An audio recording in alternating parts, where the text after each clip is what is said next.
Hi, my name is Reagan, and I'm a reader. And as a reader does, one day I was scrolling through Goodreads in search of my next 5-star read. When I came across the Goodreads Best Book Picks of 2024, I said to myself, this is it. My next 5-star read has to be in here somewhere.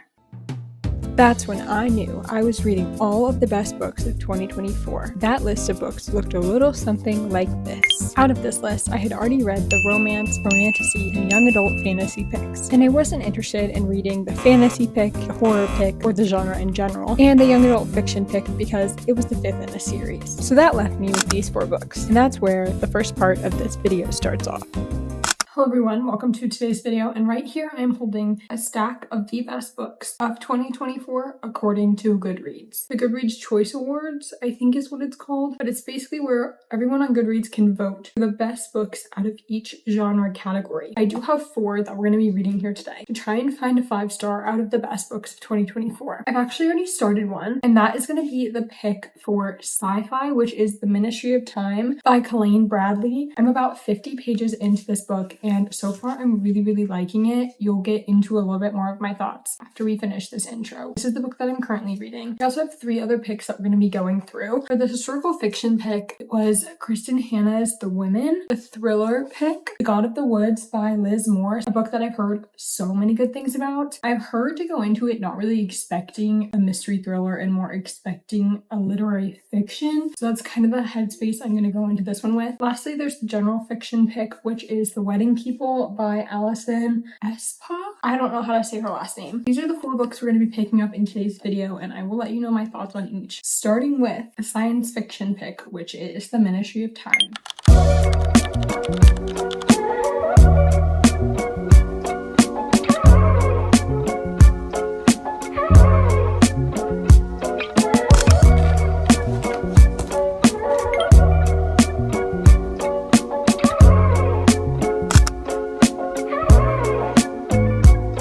One of the first things I'm noticing about this book is the writing style. I'm reading The Ministry of Time, by the way, but it's very different from anything I've ever read before. The juxtaposition of the mundanity, is that a word? The juxtaposition of this being something so absurd, the British government discovering and experimenting with time travel, and the mundanity of this guy trying to get out of his office job, or our main character trying to get out of his office job and into like a field agent position, but he just happens to be thrust upon this position that involves time travel, and like the way that the author writes about it is so interesting. This is probably not the best example, but it's like, now we were here in a room where the electricity was audible and the light bulbs about to make history. This book is so big, but the author makes it feel so small by writing about the most mundane things like the light bulb. It's also funny, which is interesting because it's such like a serious topic, like I've been saying, but the author makes it like comical and have character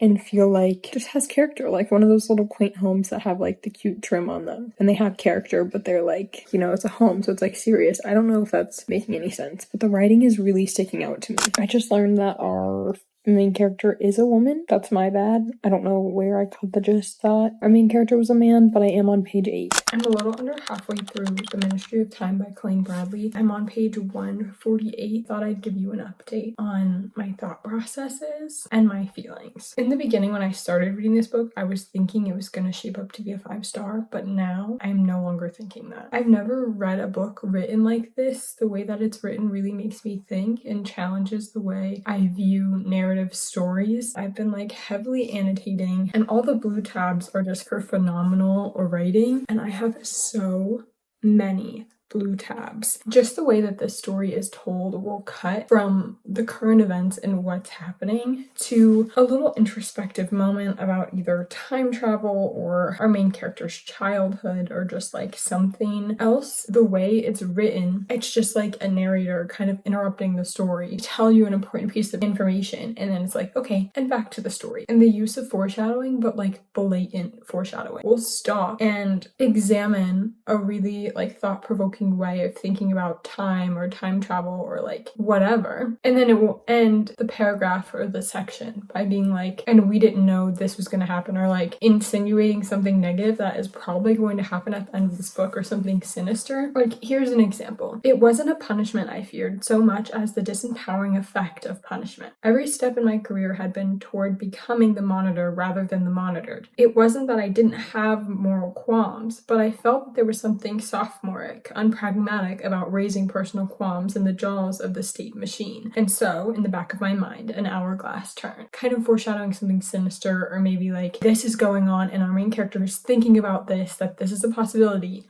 but like we don't know at the same time that she knows. Such a weird experience, but I'm really, really enjoying it, and I really want to get to the part where like we're finding out something sinister about the ministry and about effects of time travel, because there's obviously negative effects. Like, you're reading this book and you can tell it's all leading up to like the deterioration of this mechanism, but like I want to get to the something wrong, because I think that's when it will really hook me. Also, I don't know if we know the main character's name. I don't think we do. Like, I don't think we know the main character's name, and that's gotta be significant in some way, but I don't know in which way it's significant, or if I just missed it and I don't remember. It's also very significant how they call each other by numbers and by like the number of the year that they came from, but our main character calls them by their names. It was like, good to see you, 65, and then they'll address the people from the present as Thomas, you remember my bridge. I'm not sure you've been formally introduced. Like, they'll address people as the number of the year that they came from, but when you're coming from today, they address them by their first name. I don't know. I feel like that's significant also, but I can't tell you the significance of that.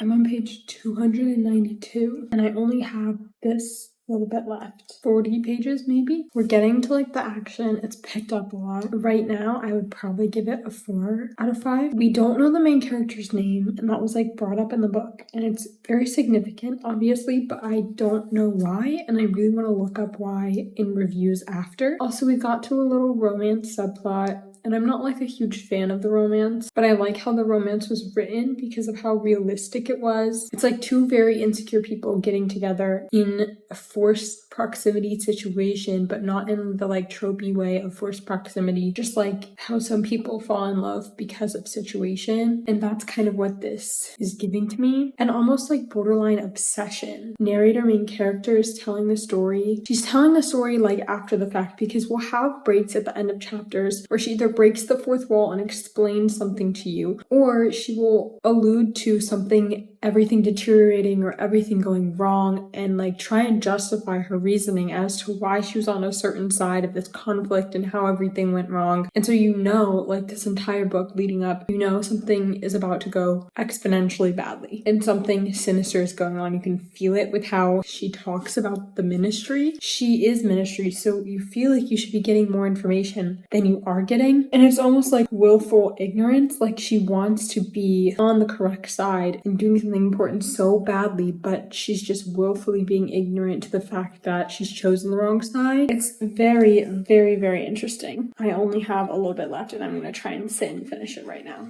So, last 5 pages.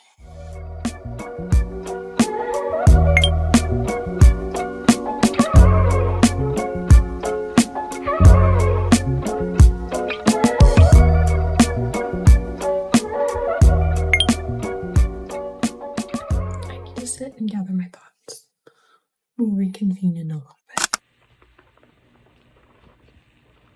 I'm testing out my new mic. I'm here to talk about the first book I finished, which was The Ministry of Time by Colleen Bradley. I finished this like maybe 2 days ago, but I wanted to sit with my thoughts and my rating before I like specified. This book is so intricate and detailed, and I wanted to see how it would stick with me to like determine my rating. It's going to be at 4 stars. I think my only issue, let's do the negatives first. My only issue was that pacing in the beginning was a little bit slow for me. I wanted it to go a little bit faster. We really explored, I guess it was necessary, but we really explored them living together for a long period of time. And I wish we had gotten more of the action space throughout the book, but also then it would have ruined the message. I don't know. I really, really enjoyed how this book was written. It's a book about time travel, and it also plays with a sense of time travel in the writing as well, because our main character is telling the story like she's looking back on it. She will break the fourth wall occasionally and be like, this is what time travel is, or like, this is the details you need to know, or maybe she'll tell like a story from her childhood, or she'll be like explaining why she did what she did, break the fourth wall, and retrospectively talk about her actions. You are heavily anticipating the climax and the action of this book since the beginning because you know that something goes terribly wrong. For me, I think like the thing that went terribly wrong, I needed it to be like more terrible. Like I really wanted it to be like, if you've ever watched like the movie Fight Club, like the ending of Fight Club, I wanted it to be like that. It kind of just like left me wishing for a little bit more, I guess. I really liked the writing of this book as well though, because she would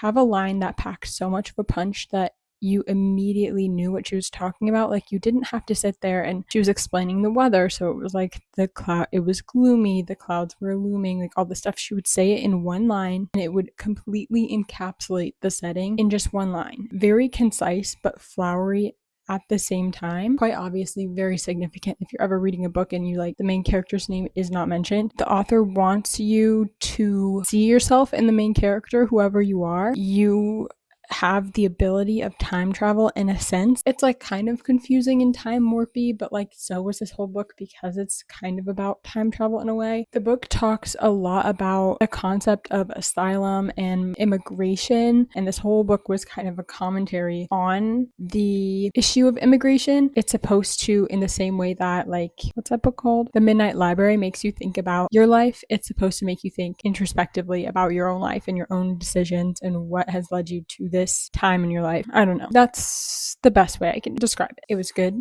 I liked it. I'd say 4 stars and a good first book. I'm unsure what we have to read next. I know the 3 options, but I'm not sure which one I'm going to be picking up next. I'm kind of leaning towards The Women or The Wedding People.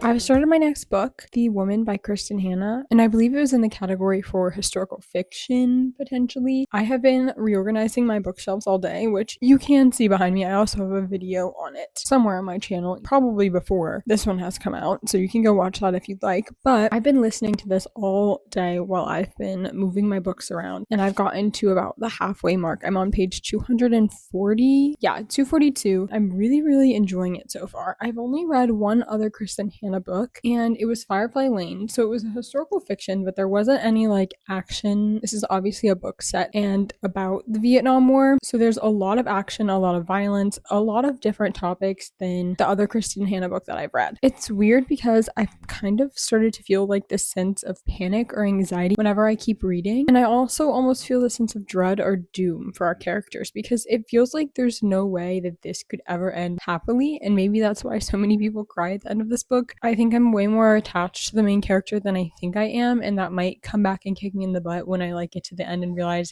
how attached I was to the main character. I'm gonna keep organizing my bookshelves and keep reading, and hopefully I can get a good decent chunk of the way through this today. I really thought that this would be my least favorite of Kristen Hanna's books because I'm not big on war stories, but this one has really, really gripped me, and I did not know how much I actually thought or cared about the Vietnam War really. I knew about it vaguely, I guess, the amount that they tell you in school, like through history class and stuff, but I never really looked into it because it's like, it feels backwards and disgusting to say it was a minor war, but like in the scheme of American history and in the American history classes that I've taken, the Vietnam War isn't really covered. That could be said for a bunch of different reasons. Like maybe it's partially because it was a loss. It just like isn't as interesting or something to be proud of, which in American history, I feel like we often glorify a lot of the wars we fought in. I haven't taken any American history in college actually, so maybe it's different there, but I feel like we do often glorify war a little bit, and this book is kind of making me come to terms a little bit more with that, especially within the Vietnam War. No one ever talks about the Vietnam War. I'm pretty sure I've had had family members that served in the Vietnam War, and I actually couldn't even tell you which ones, but like that's how much people don't talk about it. The sentiments around the anti-war protests and everything is really interesting. I really resonate with our main character Frankie in that way of like she agrees kind of with the anti-war sentiment, but also she doesn't agree with how the people that are fighting the war are being treated. She doesn't agree with the American government. She doesn't think this war should be going on. But at the same time, disrespect for being there and helping when she can. You know what I mean? But also this is only one perspective, one book. I'm sure there's a lot more about the Vietnam War that I don't know. Actually, I know for a fact. So one of the books in this video that I thought I would like the least, but I'm actually really, really enjoying it. Hello, if you've watched my Finding a 5-Star video, you might think that this looks very similar. It's because it is. I'm literally filming this clip directly after I filmed that clip, but I have updates. I've actually, as much as I didn't really update you throughout, finished The Women by Kristen Hanna. I listened to the rest of it this morning, and I really think I need to sit on my rating. I'm going to give you the thoughts that I have as of right now. Throughout the book, you can kind of really tell that PTSD is a huge theme, but what I didn't really know is that PTSD hadn't been like developed as a disorder as